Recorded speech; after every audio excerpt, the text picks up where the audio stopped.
Возможность. Как только Канада открыла возможность получить визы по программе КУЭД, я сразу всем говорил, чтобы заполняли анкеты, чтобы не потеряли эту возможность. Но говорить это одно, а делать другое. Сам я заполнил анкету только в середине лета на всю семью. Да и то не сам, а попросил помощи. У меня часто спрашивали, зачем тебе это все, ведь у тебя и так все отлично в Польше. Многим ты пример для подражания. Хорошо зарабатываешь, купил дом, купил машину с салона. Только ж недавно сауну построил. А тут виза, да еще и в Канаду. А я повторял, виза кушать не просит. И пока есть возможность, надо оформлять. С ней и в Штаты проще попасть, и в любую другую страну, если соберешься даже как путешественник ехать. Эта маленькая наклейка в паспорте может сильно увеличить твои шансы. Получить визу легко. Тут, как часто мне говорят, мне повезло. Отправив анкеты, мы начали ждать вызова на сдачу отпечатков пальцев в Варшаве.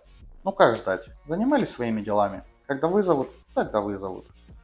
Меня вдруг набрал мой товарищ и за неделю до концерта «Рамштайн» сообщил, что у него есть 3 свободных билета по себестоимости. Из-за ковида фанаты этой немецкой группы 2 года ждали концерт, но он все переносился. Перекупы продавали билеты по баснословной цене, а мне за неделю выпал шанс посетить концерт такой мировой звезды.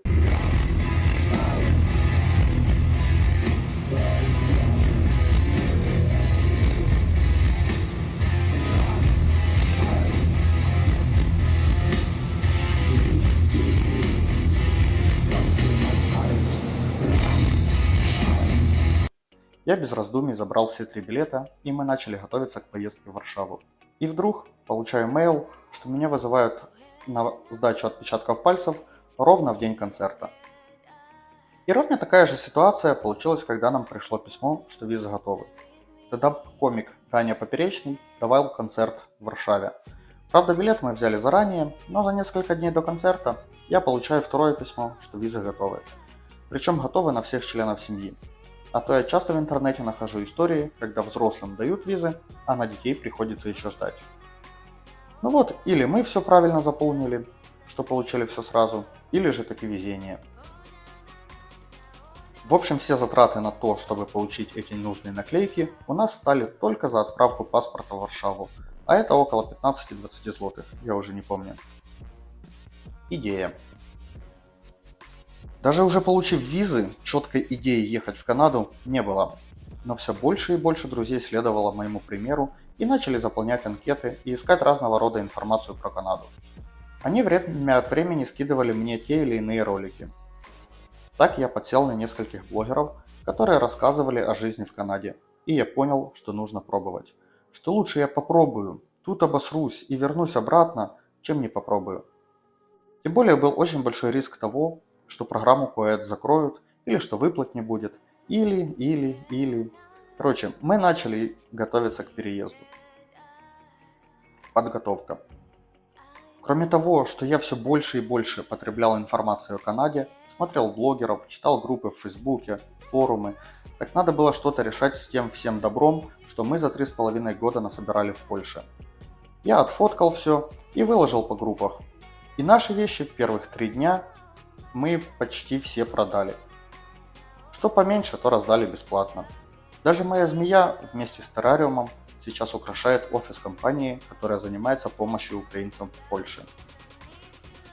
Чуть тяжелее было с домом и машиной.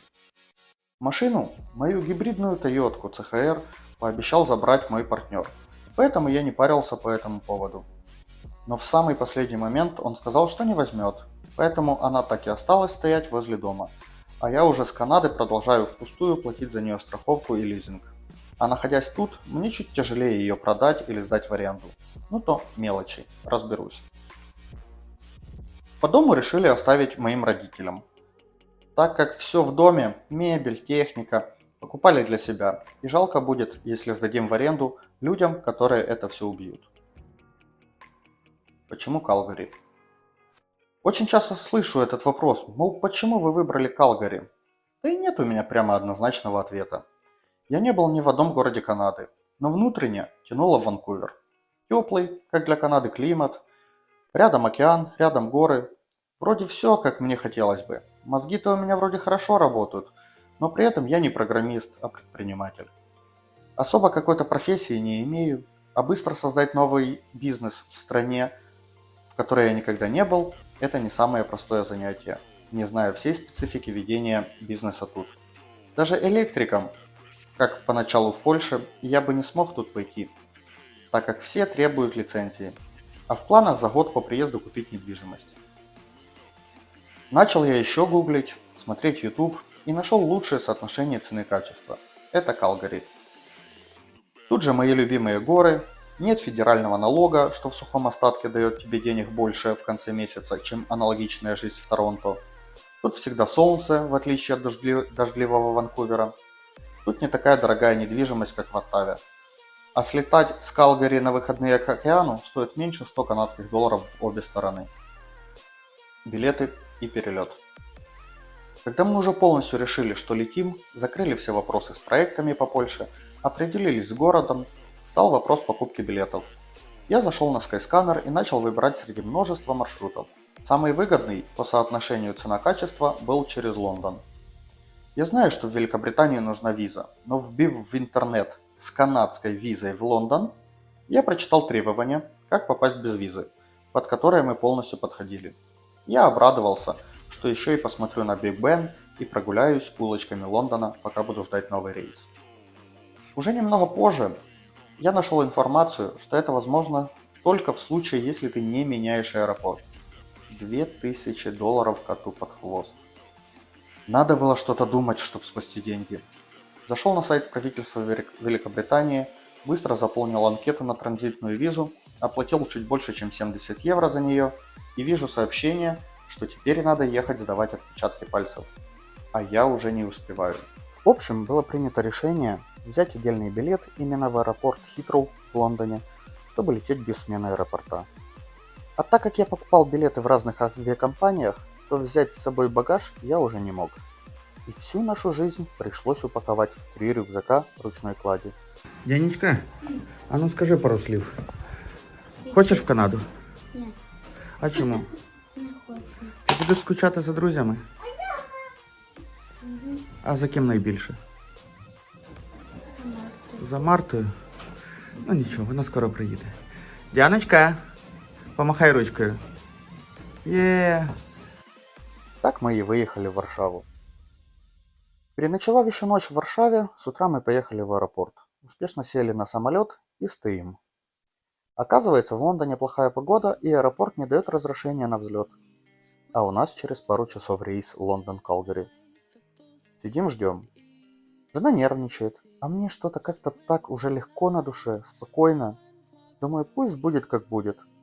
Час сидим, 2, и наконец-то пилот говорит, что взлетаем.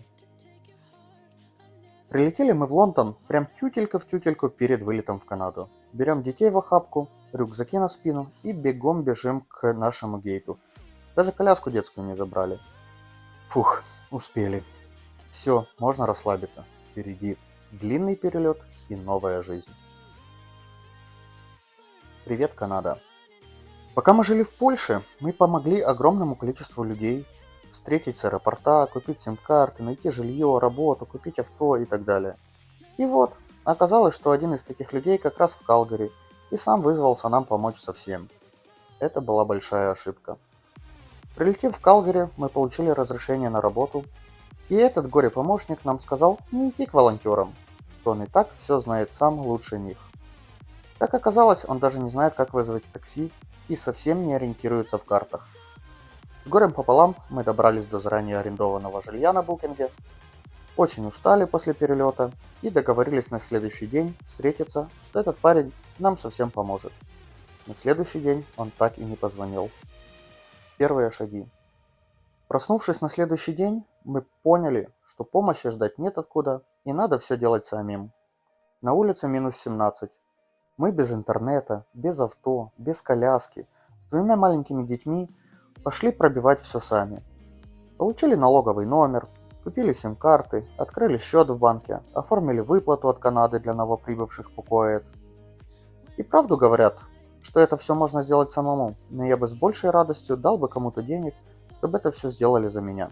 Ладно, целый день шатаясь по городу, с детьми, по морозу, От одной инстанции к другой мы очень устали, но все же на вечер таки договорились с одной семейной парой мигрантов, чтобы встретиться, познакомиться, назначить вектор наших дальнейших действий. Жилье. Так как мы первое жилье на букинге сняли только на 3 дня, то нужно было срочно думать, куда переезжать. Английский у меня еще очень слабый, у жены вообще начальный уровень, а жилье нужно на уже. Тут уже не обошлось без помощи. Полдня прозвонов, договорились на несколько просмотров, и среди них был отличный новый дом, который в первый раз сдавался. 3 спальни, 3 туалета, 2 ванных комнаты, кабинет и огромный зал, совмещенный с новой кухней. Не дом, а мечта. Посмотрев все варианты, что нам предлагали, мы остановились на этом доме. Несколько формальных моментов с проверкой нашей платежеспособности, и на следующий день мы подписали договор. Машина. Если в центре города еще можно выжить на общественном транспорте, то чуть дальше выезжая уже без машины никак.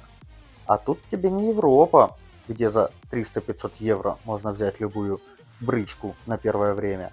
Не знаю почему, но автомобили тут дорогие. Может, климат такой, что долго не живут. Может, уровень жизни у людей такой, что если машине больше 20 лет, то ее просто утилизируют, а не продают. В общем, попался мне, а точнее жене, неплохой минивэн. А если еще точнее, то на минивэн все равно попалось хорошее описание автомобиля. А тут еще и оказалось, что у меня в Калгари есть друг с Фейсбука, у которого есть авто. Мы поехали посмотреть, и опять же, даже не садясь за руль, подписал договор купли-продажи. В технической части автомобиля я все равно не очень хорошо разбираюсь. Зато я очень хорошо разбираюсь в людях. И сразу было видно, что это автомобиль обычного канадского работяги, который следил за ним. Забегая наперед, скажу, что я угадал, и ни одной мелочи за 1,5 месяца с автомобилем так и не было. Домашний уют. Все квартиры и дома в Канаде сдаются в аренду пустыми. От слова совсем. Ни кастрюли, ни вилки, ни кровати, ни одеяла, ни ёршика, ни туалетной бумаги. Я уже молчу про игрушки. Но есть сила соцсетей. Я написал в комьюнити нашего района, и нам столько игрушек привезли местные жители, что чуть позже уже мы раздавали новоприбывшим. А как появилась машина, то мы уже сами съездили в Икею и купили все необходимое. А также на Marketplace можно найти того, кто переезжает и бесплатно отдает мебель в очень хорошем состоянии. Так мы, не потратив особо много денег, меблировали все 3 комнаты, обставили все на кухне, а кабинет превратился в игровую для детей, заваленную разными игрушками. Отдых. Как бы ты ни готовился к миграции, это всегда будет стресс. Даже с учетом того, что это наша вторая миграция, с учетом того, что я максимально спокойно отношусь ко всему происходящему, но уровень стресса все равно накапливался. Зачем волноваться и не переживать, если можно не волноваться и не переживать? Но для этого мой вам совет: не забывайте про отдых.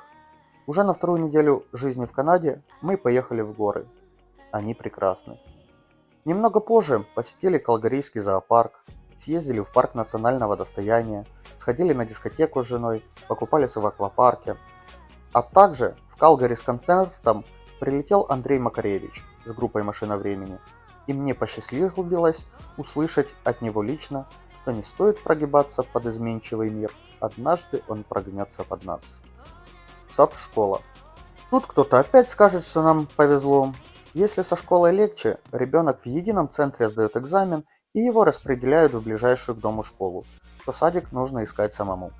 И так уже вышло, что старшего сына определили в новую школу с прекрасными учителями, самую ближайшую к нашему дому.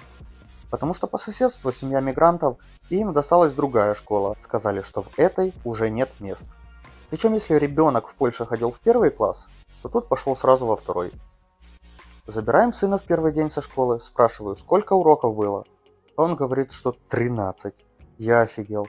Как 13? Спрашиваю, какие были уроки? Ну, один урок был на планшете в игры играть, второй сидеть тихонько, пока нет учителя, третий на улице на детской площадке играть.